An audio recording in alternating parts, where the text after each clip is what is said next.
नमस्कार। प्रभात साक्षी news network पर आप सभी का स्वागत है। भारत की संवैधानिक संरचना में न्यायपालिका और कार्यपालिका के बीच संतुलन सदैव एक संवेदनशील विषय रहा है। 2 दिनों में उच्चतम न्यायालय द्वारा दिए गए 2 महत्वपूर्ण फैसलों ने इस संतुलन पर नई बहसों को जन्म दिया है। एक और न्यायालय ने न्यायाधिकरण सुधार अधिनियम 2021 के प्रमुख प्रावधानों को असंवैधानिक ठहराकर संसद और केंद्र सरकार को कठोर संदेश दिया है। वहीं दूसरी ओर राष्ट्रपति द्वारा अनुच्छेद 143 के तहत भेजे गए संदर्भ पर अपनी राय देते हुए न्यायालय ने स्पष्ट कहा है कि न तो राष्ट्रपति और न ही राज्यपाल पर अदालत कोई बाध्यकारी समय सीमा थोप सकती है। इन दोनों फैसलों को मिलाकर देखें तो न्यायालय ने एक और कार्यपालिका के हस्तक्षेप से न्यायिक स्वतंत्रता की रक्षा की है, जबकि दूसरी ओर अपने अधिकार क्षेत्र की सीमाएं भी रेखांकित की हैं। हम आपको बता दें कि 19 नवंबर को दिए गए 137 पृष्ठों के निर्णय में मुख्य न्यायाधीश बी.आर. गवई और न्यायमूर्ति के विनोद चंद्रन की पीठ ने साफ कहा कि संसद पहले से रद्द किए गए प्रावधानों को मामूली बदलावों के साथ दोबारा पेश कर न्यायिक फैसलों को दरकिनार नहीं कर सकती। अदालत ने यह भी टिप्पणी की कि सरकार बार बार उन्हीं प्रावधानों को अध्यादेश और फिर कानून के रूप में लागू करती रही जिन पर न्यायालय स्पष्ट रूप से ऐतराज जता चुका था। यह प्रवृत्ति विधायी अवहेलना यानी लेजिस्लेटिव ओवर रूलिंग के रूप में व्याख्यायित की गई। यह प्रवृत्ति विधायी अवहेलना यानी लेजिस्लेटिव ओवर रूलिंग के रूप में व्याख्यायित की गई, अर्थात बिना वास्तविक सुधार किए केवल प्रतीकात्मक परिवर्तन कर न्यायालय की बात को निष्प्रभावी करने का प्रयास। यह फैसला इसलिए भी महत्वपूर्ण है क्योंकि यह न्यायाधिकरणों की स्वतंत्रता, निष्पक्षता और संस्थागत मर्यादा को ठोस आधार देता है। न्यायाधिकरण सरकार के अंगों के विरुद्ध भी निर्णय लेते हैं। ऐसे में उनकी नियुक्ति, कार्यकाल और सेवा शर्तें यदि सरकार के नियंत्रण में हों तो न्यायिक निष्पक्षता खतरे में पड़ सकती है। न्यायालय ने इस अधिनियम को शक्तियों के पृथक्करण यानी सेपरेशन ऑफ पावर्स और न्यायिक स्वतंत्रता यानी जुडिशियल इंडिपेंडेंस के सिद्धांतों का उल्लंघन करार देते हुए रद्द कर दिया।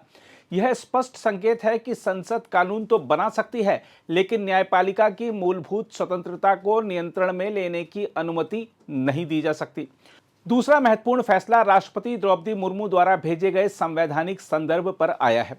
न्यायालय के समक्ष मुख्य प्रश्न था, क्या राज्यपाल या राष्ट्रपति पर यह बाध्यता हो सकती है कि वे किसी बिल पर तय समय सीमा में निर्णय दें?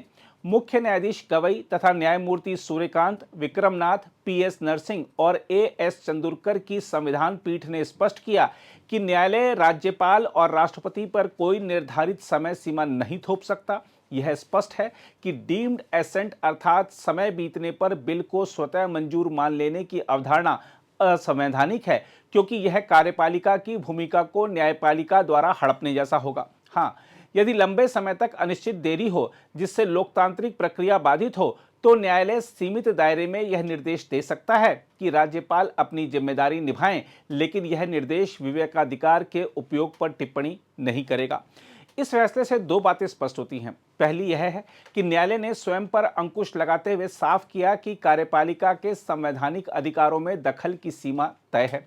दूसरी बात यह है कि राज्यपालों की ओर से बिलों को महीनों तक रोक कर रखने की आलोचना को भी न्यायालय ने गंभीरता से लिया है और समाधान के रूप में सीमित न्यायिक समीक्षा का दरवाजा खुला रखा है। यह संतुलन स्थापित करना आसान नहीं था।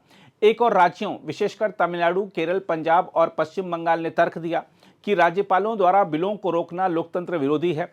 दूसरी ओर केंद्र सरकार ने कहा कि अदालतें समय सीमा तय करके कार्यपालिका के अधिकार क्षेत्र में दखल नहीं दे सकती।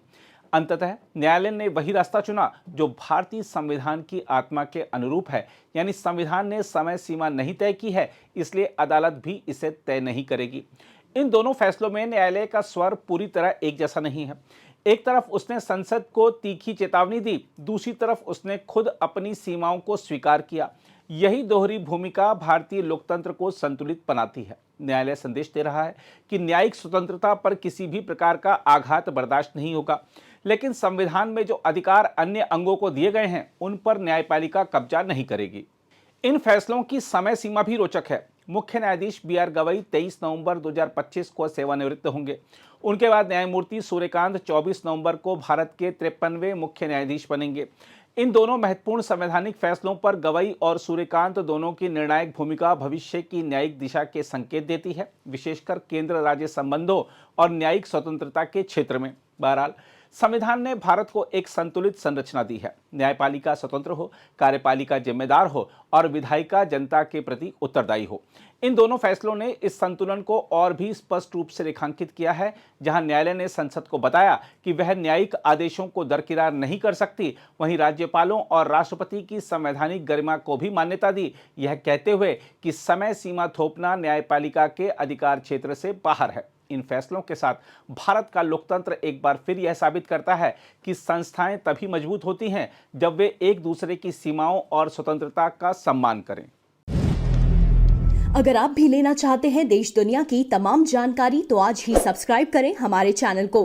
साथ ही नीचे दिए बेल आइकन को जरूर दबाएं ताकि हर अपडेट आप तक पहुंच सके।